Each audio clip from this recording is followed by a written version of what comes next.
Welcome in, everyone, to the Talkin Tide podcast on the Pigskin Podcast Network. I'm Chase Goodbread, sports columnist with the Tuscaloosa News, co-host of Crimson Cover Television. I'm joined by Travis Reier, the longtime senior analyst at BamaOnline.com, longtime friend and colleague of mine as well. The Talkin Tide podcast brought to you by Peterbrook Chocolatier of Tuscaloosa and DraftKings. Run them a little bit later in the program. The Twitter feed is talking_tide. Give us a follow there. You get quick links to our podcast as soon as they drop. And of course, you can get Talkin Tide just about anywhere you get your podcasts, including Apple Podcasts, and you get us live on YouTube and Facebook as well. And with that, Travis, a whirlwind of football news since we last cast a pod. Both coordinator hires in the books for Nick Saban. I think when you and I talked last Sunday, when we signed off, we were talking about how, a week from when we come back next Sunday, we'll probably have at least one in the books. And they managed to jam in two, Travis. They did. Full weekend of coordinator news for the Alabama football program. First, you get Tommy Rees for that Friday afternoon news dump. The 30-year-old. How about that? You know, it kind of went against the grain of some recent hires, which we've said many times before with Nick Saban. This is a hard guy to track, hard guy to connect some dots with, because we've seen him go a little bit more experienced and veteran-oriented, maybe, on the offensive side of the ball with some recent hires. Not some old guys. I mean, not that Bill O'Brien's archaic or Steve Sarkisian was or Brian Dable or those guys. But they weren't Major Applewhite, right? That young. But then he goes with the 30-year-old Tommy Rees this time around on offense. And then defensively, we had seen Pete Golding the last time around. Even Tosh LaPoy was a pretty young guy when he had his one and done. And then he goes back to the familiarity of Kevin Steele, the 64-year-old. Back in Tuscaloosa, I guess maybe one more time, Chase. Yeah, it looks that way for sure. And you noted that Saban can be a little bit coy and tricky with these hires and maybe cut against the grain sometimes. Rees was on nobody's hot board. Probably would have been on a couple of cold boards. And charcuterie boards. That's right. And Kevin Steele, he might have been linked a little bit here and there. He certainly wasn't a prominent name by any stretch. But a familiar hire for sure for Nick Saban. To me, Travis, the offensive coordinator hire, for better or worse, is just flat out more consequential for this program than the DC. The DC, at the end of the day, X's and O's wise, it's Saban. This defense, that doesn't mean the defensive coordinator can't make a big impact. But the OC can make more of an impact, frankly, I think. And it's going to be fun to see how Rees works out. He certainly didn't light it up last year at Notre Dame, 60th in the country, which is squarely in the middle of the pack in total yards per game at 396. Scoring offense was a little bit better than that. I think they ranked in the low 40s in that regard. But he didn't have the same horses, that he'll have in Tuscaloosa too, talent-wise. And so, you got to factor that in, and you got to also, if you're an Alabama fan, Travis, you look at this and you think, where does the offense need to go? Well, all season long, people, felt like, and I don't disagree, that they need to be more physical up front and get a more consistent running game, especially on those early downs, than they were able to do a year ago. I pointed out in a column I wrote on Rees that Alabama was number one in the SEC in yards per carry, and yet only seventh in the league in rushing yards per game, right? So Rees will give you that. If you look at his track, if he brings his track record from Notre Dame to Alabama, there's going to be more of an emphasis on the run game, Travis, and probably more of an emphasis on getting the ball to the tight end as well, which could be really good news for CJ Dupre, the tight end transfer from Maryland. Yeah, and Alabama's run game and their run numbers, as you alluded to, they're skewed by the explosive plays. And so when you look at Notre Dame's rushing offense from 2022, even though the Irish ran it about 60 or 70 more times in the same number of games.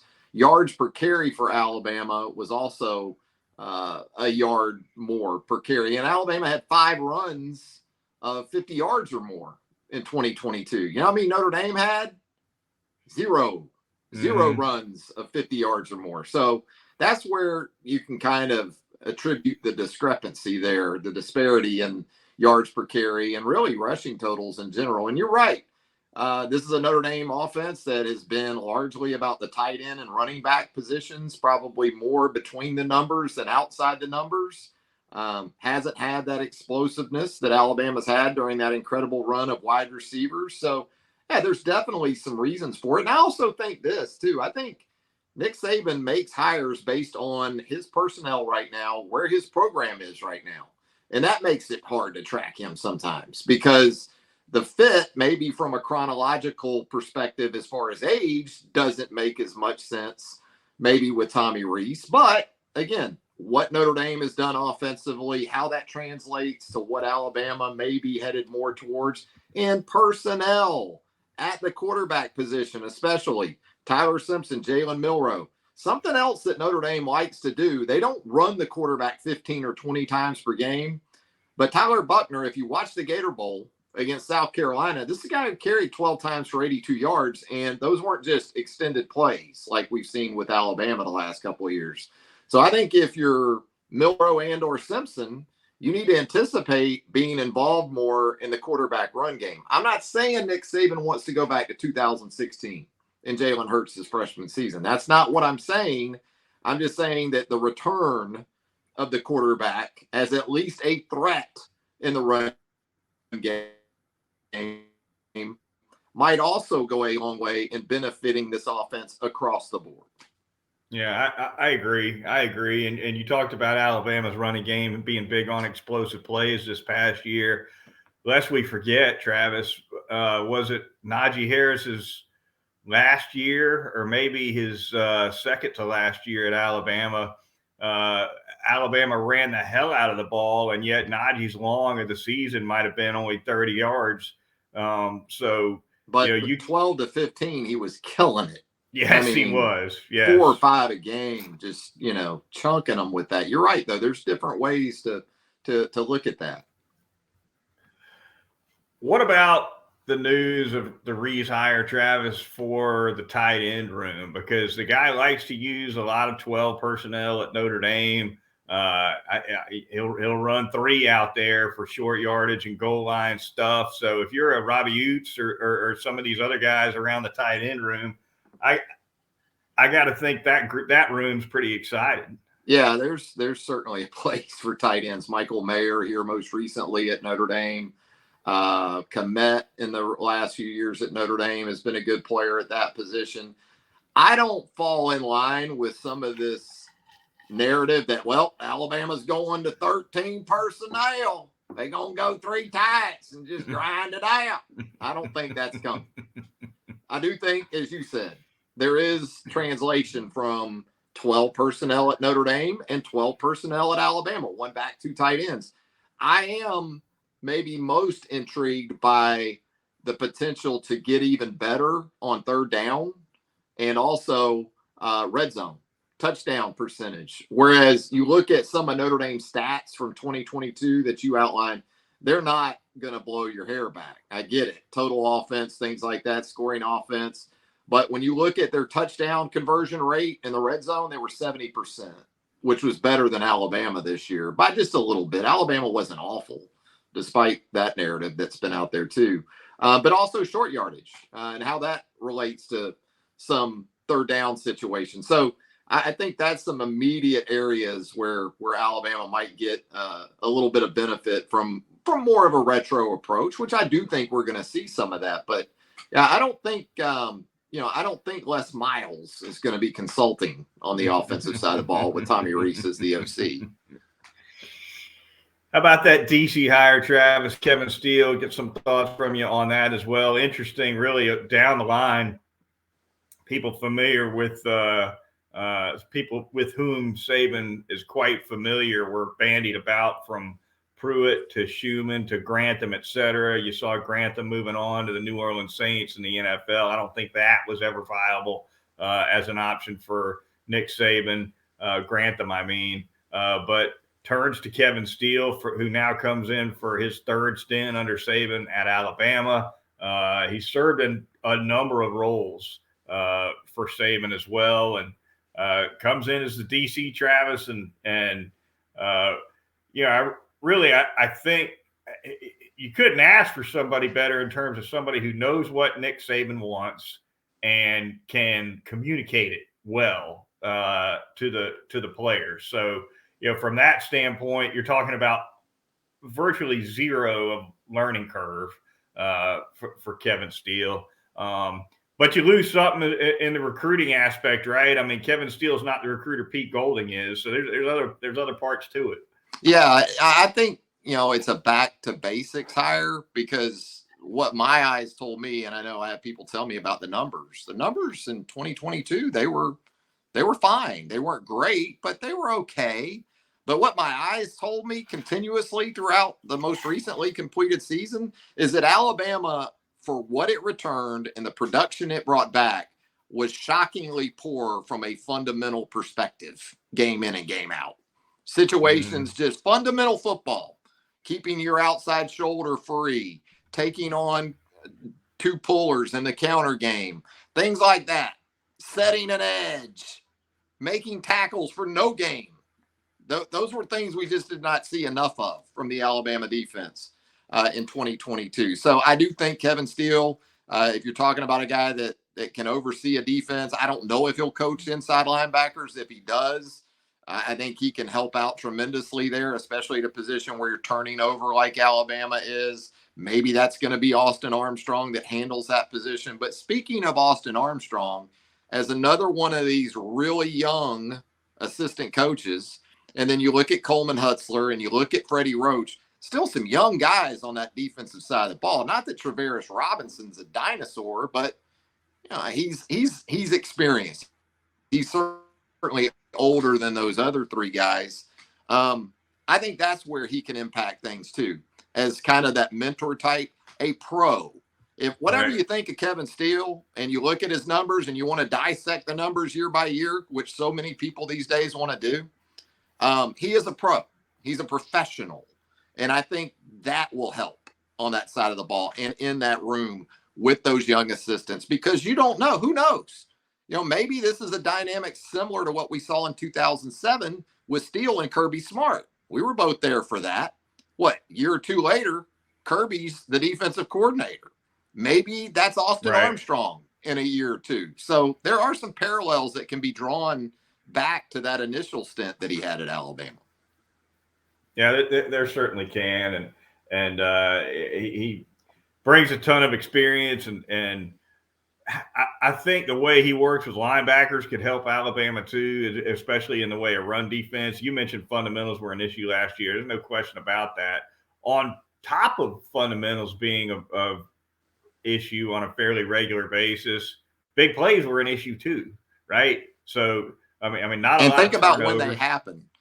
Some of the biggest plays happen late.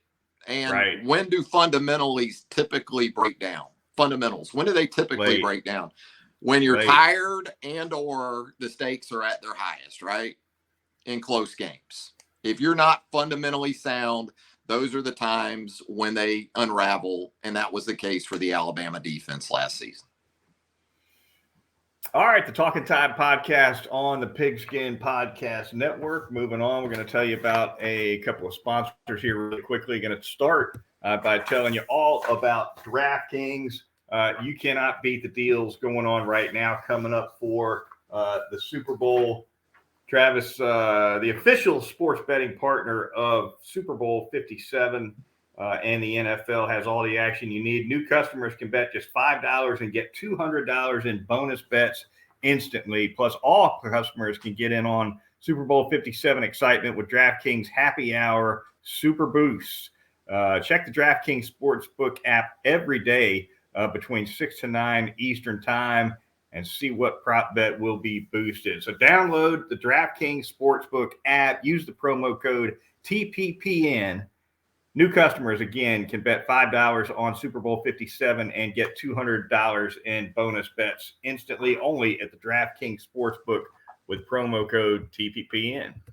I'm going to tell you about Peterbrook Chocolatier, the champions of chocolate out there at 1530 McFarland Boulevard North in the Indian Hills section of Tuscaloosa. Again, on behalf of the chocolate lady, Heather Reier, I know she sends out her great thanks to each and every one of you who have made Peterbrook a destination for your treats over the last 15 plus years, and no bigger holiday when it comes to Peterbrook Chocolatier than Valentine's Day. And we're just a little more than a week away from Valentine's Day 2023. I told you, go ahead and beat that rush. Make the call to 205-752-0211.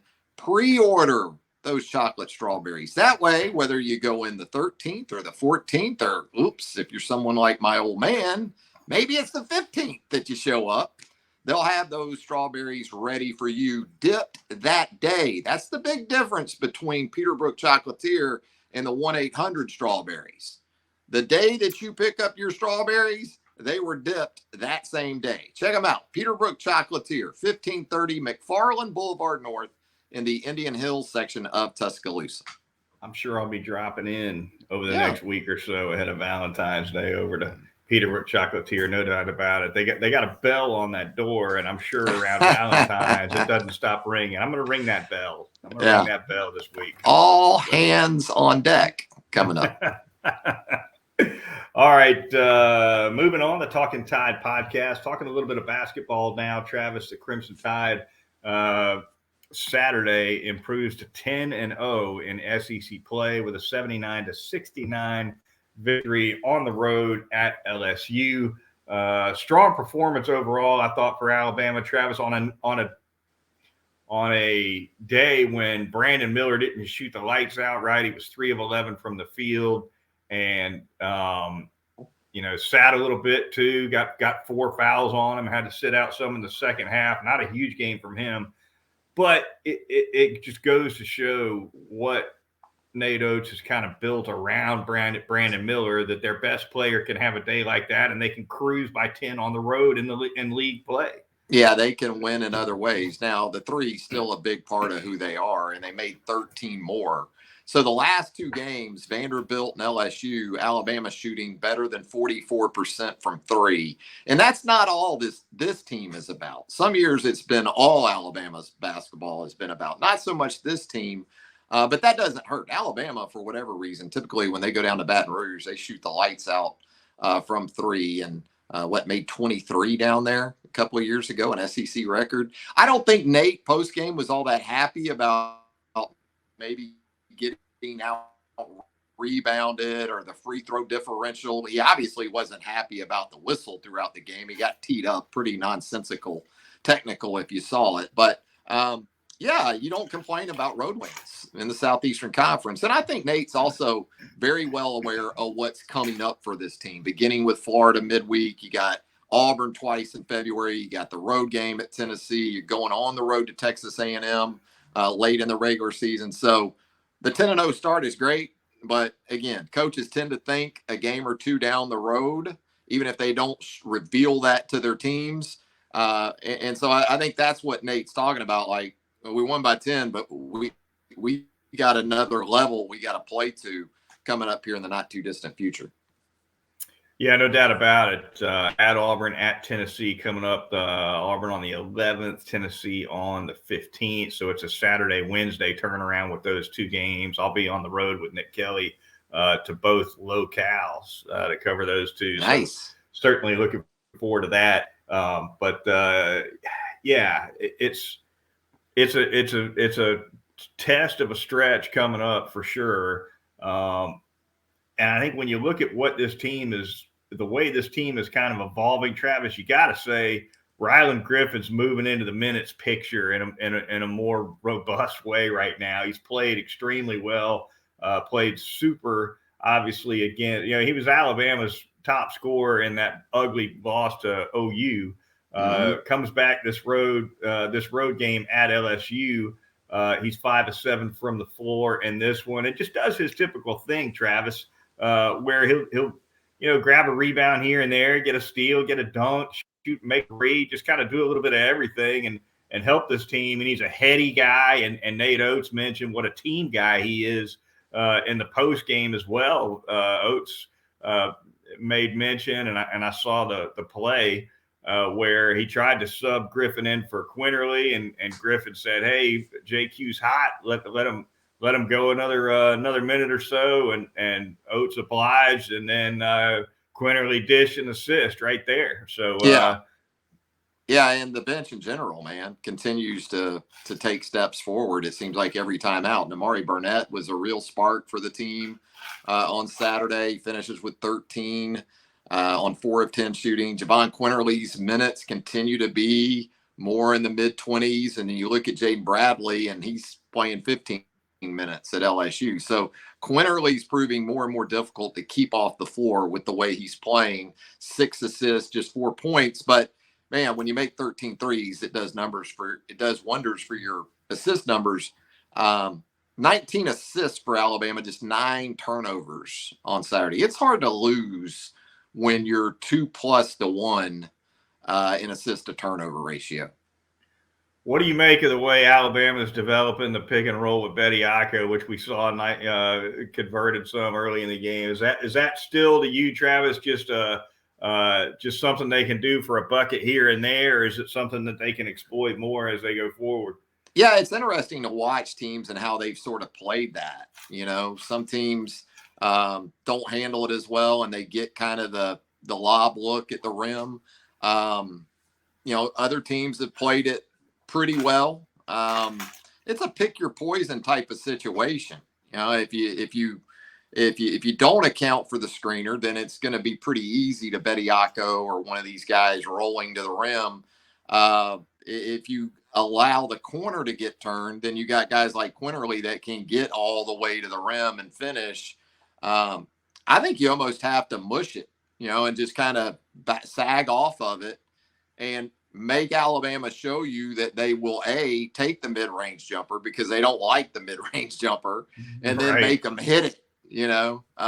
It's easier said than done. And I think a big issue more and more in college basketball that I see is communication on the defensive end. Guys just don't talk hardly at all on defense anymore. And so if the communication isn't good, there's still ways that you can take advantage of that situation. Because no matter who's tossing that lob, and it seems to be Quinterly more than anybody, but no matter who's tossing that lob to Bediako on the pick and roll, I consistently notice that they put a whole bunch of arc on that lob just because they know nobody can get higher than Bediako. If you don't have a 6'10" or a 6'11", they're not worried about it, right? And KJ Williams for LSU, he's a good player, but he's not.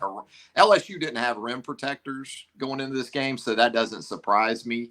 Tulu Smith of Mississippi State, a little different deal maybe with him.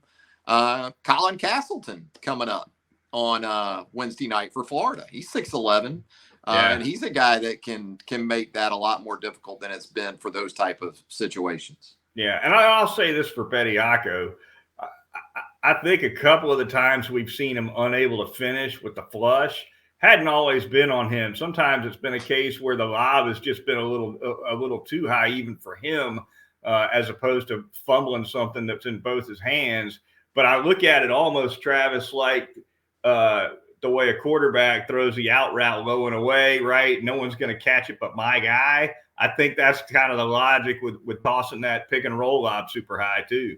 Yeah, and you do all this, and then the penetrator kicks it to an open shooter for 3. So you have to take that into account too. I mean, when Alabama's guards are getting into the paint and able to tee up their shooters and get in rhythm with them, it can be you almost wish you were giving up the lobs at that point. Before we get out of here on Talkin Tide, Travis, really quickly wanted to touch on one other football topic with you. What about D'Amico Ryans getting that head coaching job with the Houston Texans? Former Alabama linebacker standout, just missed being coached by Nick Saban in Alabama by 2 years. I think Ryans last year at Alabama was 2005. if I'm not mistaken. So congratulations to him, and certainly well-deserved, Travis. He ran one of the absolute best defenses in the NFL for a long time.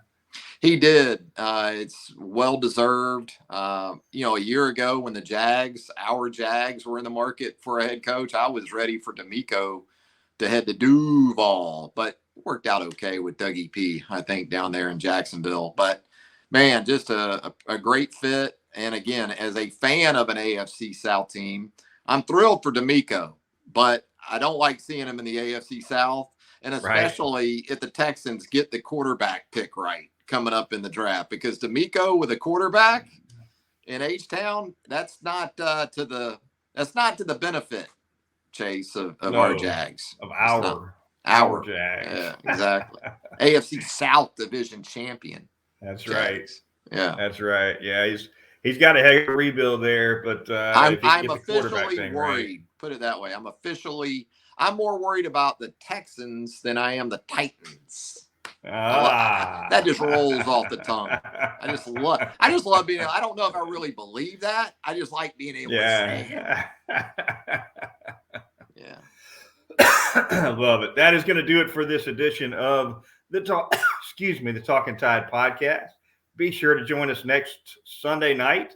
By that point, we'll be recapping Alabama's road game at Auburn. So for Travis Reier of BamaOnline.com, I'm Chase Goodbread of the Tuscaloosa News and Crimson Cover Television. We'll talk to you next weekend right here on Talkin Tide.